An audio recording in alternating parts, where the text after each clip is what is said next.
తన సంతోషమే స్వర్గము. తను సంతోషంగా ఉండడం నేర్చుకోవాలి. తను సంతోషంగా ఉండడం నేర్చుకోవాలి అంటే తను చెయ్యవలసిన పనులన్నీ ప్రణాళికాబద్ధంగా చెయ్యాలి.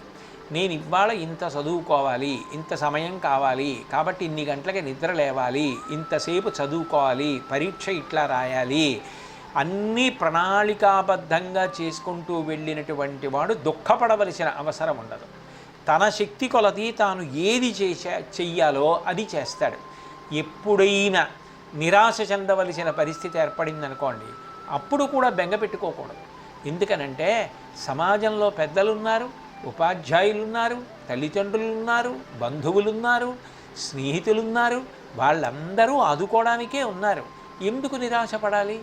ఎందుకు దుఃఖపడాలి? దుఃఖపడకూడదు. మనిషి సంతోషంగా ఉండడం అలవాటు చేసుకుంటే చాలా బాగా పనిచేయగలడు. అందుకే తన సంతోషమే స్వర్గము, తన దుఃఖమే నరకమండ్రు తథ్యము సుమతి. అయిందానికి కాందానికి అదే పనిగా దుఃఖపడడం అలవాటు చేసుకున్నాడు అనుకోండి, దుఃఖం ఏం చేస్తుంది అంటే మొట్టమొదట ధైర్యాన్ని పోగొట్టేస్తుంది. నేను ఇది చెయ్యగలను అన్న విశ్వాసం పోతుంది. పూర్వం ఏ మంచి మాటలు విన్నాడో ఆ మాటలు, ఆ చదువుకున్నవి అన్నీ మరిచిపోయేటట్టు చేసేది ఏది అంటే దుఃఖం. అట్లాగే చదివింది ఏది కూడా గుర్తురాదు.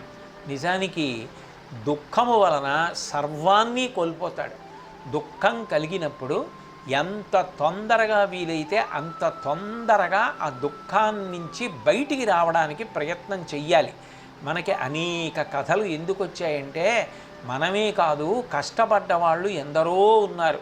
రామాయణంలో రాముడు కష్టపడ్డాడు, సీతమ్మ కష్టపడింది, భారతంలో ధర్మరాజు గారు కష్టపడ్డారు. కష్టపడని వాళ్ళెవరు జీవితంలో? ఎందరో మహానుభావులు. అబ్రహాం లింకన్ గారు కష్టపడలా, విన్స్టన్ చర్చిల్ గారు కష్టపడలా, అలెగ్జాండర్ ఫ్లెమింగ్ కష్టపడలా, అట్లాగే ఆ రేడియం కనిపెట్టినటువంటి మేడం క్యూరీ ఆవిడ కష్టపడలా.